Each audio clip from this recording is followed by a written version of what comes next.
Emma Pagliarusco, and I represent Youth and Environment Europe. Many thanks, Mr. Sieper, for accepting this interview. It's extremely nice to have this conversation and with a young MEP. And just to introduce myself, I work for Youth and Environment Europe, which is a network of youth environmental organizations. The biggest one, no? The biggest one in Europe, exactly, yes. We have 45 members in Council of Europe member states, 24. And we work on advocacy, capacity building, and awareness raising on environment and climate issues. We are conducting this interview to understand what are the priorities regarding environment and youth that you have for your term. And just to let you know, these questions are quite broad, so feel free to answer them, don't answer them, or either also complement with some others that you would like to say. So can we start? Let's go. Perfect. So the first question is if you plan to promote environmental protection and climate action during your term at the Parliament. Yes, definitely. It's one of the main topics in our party program. Actually, not only for me as a member of the TRAN committee, where I will focus on green mobility, of course, and building up the infrastructure that you need for the energy and transport transition, but also climate protection in general. For us, the Party of Progress as a party, the climate change is the biggest endangerment of our civilization, of our species as a whole. And so we want to focus on the energy transition there, I said before, and also the securement of the ecosystem, talking about, of course, animal protection, talking about, I know only the English, the German for Flächenversiegelung, so the amount of areas that are put under concrete, basically. Yes. And we want to have the forests and the swamps and the oceans rebuilt, basically, because they are our strongest ally when it comes to processing of carbonate dioxide. Perfect, excellent. Actually, you went already through the second question. So maybe to restate a bit, and if you want also to elaborate, but don't feel forced to, your top 2 or 3 priorities regarding to the environment. You mentioned them already. If you'd like to repeat, otherwise. Yeah, of course. So it's the mobility transition. So advocating for more public transport, for electric cars, to put especially the freight transport on the rails, so we don't have so many trucks going around. We want to Europeize the public transport sector, so that you have an interconnected railway system where you can buy unified worthy tickets, stuff like that. So because we see the mobility sector as the biggest creator of endangerment of the environment. And so we think this is something that we can pretty easily solve. Then the second thing is the energy transition, of course. I don't think I have to say so much about this, but we need to use water energy, wind energy, and energy from the sun. So we want to push for a renew of the European solar industry, which had a big push 10 years ago, and then we got lost on the way somehow. And the last point, as said, is the protection of the environment itself, the reforestation, now again the language barrier, so that the swamps are more swamp again. And so we want to widen protection zones, and what we are especially working on right now, we learned in August that you have these animal protection areas in Germany, which are there to protect certain groups of animals, which is then, of course, very, very important for the ecosystem. And most of them were put in place in the 90s, and then no one ever checked again if the animals really live in this animal protection. So then this is not only bad for the animals, of course, because if they moved, and we know that populations move, then the protection zone is not where the protected animals are. And it also hinders the energy transition, actually, what I talked about before, because the people that told us this whole story are from Brandenburg, state of Brandenburg, an energy company called Enertrag, who does a lot in wind and solar energy, and they cannot build their wind and solar energy infrastructure because of those animal protection zones that do not include the animals anymore. So yeah, we want to update our nature protection system. That's actually very interesting. Thank you for providing this insight, which actually is not really often heard about. Now, I would like to ask you, a big part of also young people's engagement in environment regards education and awareness raising. So how would you plan to promote awareness raising and education on environmental and climate issues? So I have to say that first, I think that the awareness within young people is pretty much there. The difficulty is more to get older generations on board regarding this. But I think what we want to do, and that we want to have a strong connection to civil society and work with them. We want to educate young people on the possibilities, on the local possibilities that they got. Because often young people, they, of course, because it's a global problem, they have the global scope in mind. And so they go to the climate strikes, stuff like that. But just to give you an example, when you live in a city and you manage to install a bee house in front of another bee house, Yes. an insect hotel. Yes. You know insect hotels, yes. Yes. Like when you're able to install an insect hotel in front of your house in your city, you are already doing something big for environmental protection and to fight climate change. Or if you take 2 weeks off your summer break to join a reforestation project in Greece. Or basically anything. So we want to emphasize that young people need to be active, and it's not so hard to be active as one might think. And in general, we want to, we have a big focus on the reformation of the education system. And I mean, I've been out of school for 10 years now, but when I was in school, there was basically nothing about climate change. I think they changed that a bit. But we want to redo the schedules and the subjects, and also put the information in there. Yes, that's excellent to hear. Thank you so much for this comprehensive answer. Last question regarding the environment, and then we move more into the youth topic. But basically, the EU has this huge commitment to achieve climate neutrality by 2050. How would you plan to contribute to support this achievement? You mentioned the priorities that before, and I can see they are all linked also to this overarching goal. Is there anything you would like to add? I think we just have to get on the nerves of the Commission, mostly. That's the thing. The Commission is calling the shots in the EU.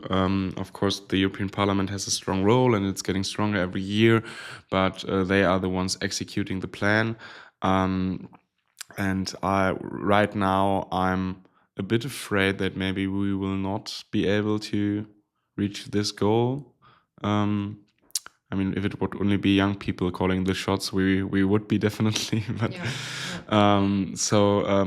we will we will do everything we can to ensure that the Commission acts bindingly there, which means that in every committee meeting, in every plenary session, in every interview, whenever there's a chance to talk about this, we're going to talk about it and ask the questions that show them that we will not accept for things to go on like they were. I know this is a pretty broad answer now, but I think people know this is how politics work. The more often you talk about something, the sooner it gets reality, basically. So that's what I'm planning to do.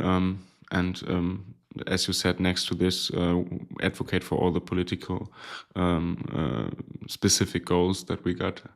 Then we might contribute a little bit, just a little bit. That was very clear, very clear message. Great. So, well, I'm here representing Youth and Environment Europe. You're a young MEP. Yes. So one topic of this interview is also youth, so like young people. And do you have any priority regarding youth engagement during your term? And feel free to elaborate on this, whatever this will be. So we have, let me see, we have 4. Okay, 4. Actually, so the first thing is improving the education. As said, I'm speaking here from a German point of view. I don't know if you've ever visited a German school, but Not really. they are shit. Okay. Basically, all of them, as long as you're not in the private sector. They are underfinanced, broken down, you don't have enough teachers, the subjects haven't been updated for aeons, how it feels. So we want to better this by creating a unified system. The biggest problem is that you have 16 states in Germany, you have 16 different school systems, which is a mess. And all of this is not a Europe politics topic, actually, but we're going to use the authority of my new office and the attention that we get to advocate for this. On a Europe-wide level, we want to have 2 new subjects. We want to have in all of Europe. The first one would be democracy and the political system. We want to educate young people as active participants of democracy that actually know how the voting system works. I think there it starts. If you would do a street survey now with 50 young people, I think 48 would not be able to explain the voting system. And so stuff like that. How does the voting system works? Political parties. Why is democracy the best system that we as humans invented so far? So also a bit of philosophy. The second subject that we want to introduce to enable young people to be active participants of the society would be digital competences. So what is an algorithm? How does legal transactions in the internet work? How do I detect fake news? Everything. So we're gonna have well-educated, democratic, digitalized young people. The second thing, which is completely Europe-related, is the promotion of Erasmus+. It's a hard topic for me, not only because I spent my Erasmus in Amsterdam as a student not so long ago, but because for me that's the flagship initiative of the European Union. That's the best project, the best investment that we can do for the future of Europe, because if you travel around and you develop a connection to other parts of Europe, if you start to feel at home, like I felt at home in the Netherlands, then you see yourself no longer just as a German or Spanish or French. You see yourself as an European, and you're thankful, and you meet with a lot of people. When I was in Erasmus, I shared an apartment with 17 people from 15 different countries. So you can imagine. I've never heard such a number. Just sharing a kitchen with people from so many countries widens your worldview, because I mean, it sounds so stupid, but you smell spices that you've never smelled before, you know. Yeah, well, I can imagine.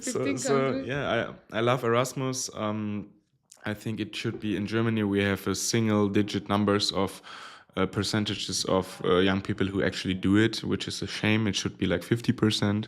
And there the most important thing, again, is funding. The proposal in my seat in the budget committee, I saw the proposals that and the council wants to cut spending on Erasmus for some reason. I clearly not understand. And the commission wants to give a little bit more, but not nearly enough. So we will advocate in the budget committee for putting way more money into Erasmus, because it's an investment in the future of our society, of our continent. Third thing, which not only is for young people, but I think especially for young people, is promoting transparency. I mean, as you see our setup here now, this is how I do every talk with lobbyists. So if you're a lobbyist, you want to talk with me, you have to agree on the whole thing being recorded on audio and camera. And it's uploaded later on YouTube. Little side note here for people looking for my YouTube channel, it's not there yet because we need to have it approved by the administration, because this is how it goes in the European Parliament. But so eventually you will find every talk that I have in my office, you will find on social media. And I think young people, they are so used to seeing the world through their phones, basically, that they expect you to be transparent. And if you promote transparency as an MEP, you will help to build a better connection between the young people and the political system, and then they will be more happy to participate. So that's one thing, and that brings me to the last thing: democratic participation. I think especially young people want to have a say more often than just every few years on the ballot. They want to do something. So you can do it pretty easy also again on social media. For example, what I did, I let my social media followers have a say on the question if I vote for von der Leyen for her third term. Second term, no. Second term? Okay, maybe a third term coming. You don't know. Third term, yes. No. So if you promote participation, it's the same with transparency. You will connect the young people to the political system, which also gives young people the opportunity to advocate more for their rights, because we as humans, we tend to only look out for those who are the same like us, right? And so we are... The problem is we are not even underrepresented here in the parliament, because we are just a small number. I think in Germany only 15-ish% of the voters are between 15 and 25. So of course there's only a number like this holding offices. So of course in the whole debate, the whole talk that is happening in politics, it's only this small percentage about young people's interests. So we want to have more young people in. I want to encourage young people to participate. I'm happily inviting everyone to come here, take a look at the European Parliament, feel it, and be part of it. We are a basic democratic party where every EU citizen and every person living in Germany, I think even living in the European Union, can participate in our political work without having to be a member. So you could just come to our party and help writing our party program without being a member right now. And so I'm inviting people to come and join and work with us and develop politics further. And that's a very specific approach. Thank you also for explaining this, which I didn't know. Well, with that said, it was a very comprehensive also list of how to engage young people, and I'm sure that also our audience will be pleased to know that these are priorities, especially with regards to participation, transparency, and Erasmus+. Is there anything you would like to add in terms of topics, content that maybe I have not said in advance? I think I would like to tell my story real quick, because I think it's a pretty good example that it doesn't matter that you are young and everything is possible. Please do. So I hope it motivates people. I'm 27 years old right now. I have never held a political office in my whole life. And this is the very first political office of my party in the history of the party. My party was founded 4 years ago when I was 23 by 2 friends of mine who were also 23 and me. And it was all out of a drinking idea. Actually, we sat together and we drank beer on the table of our flat. And we, as you know, and I think as many young people did and are doing right now and will be doing a lot in their life, after a couple of beers, we were like pissed on how society works and how the parties work and the political system. And then, you start to brag around. You're like, we would be so smarter. We would be so much better. If we would found a political party, it would be the best political party ever. And then just out of fun, we wrote down 15 ideas, which our greatest political party of all time would have. And it was stuff like free public transport for everyone, the digitalization of all processes in the authorities, one unified education system, as I told you, or maternity leave also for people who run companies. And then, we laughed and we were like, we would be the best in the world. And then the next day, when we were sober again, we looked at this little list and we were like, oh, that's not so stupid. And why not found a party? And then just out of fun, we founded a party. And within 4 years, we managed to run for the federal election the first time in the whole of Germany, like not for the federal election, but on a federal level. So the European Parliament election was the first time that we run in all of Germany. And we had a campaign budget of 2,500 euros in total for the whole election.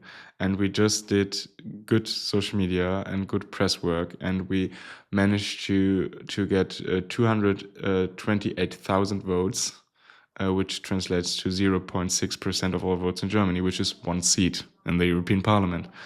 And so this is what I want to tell to all young people.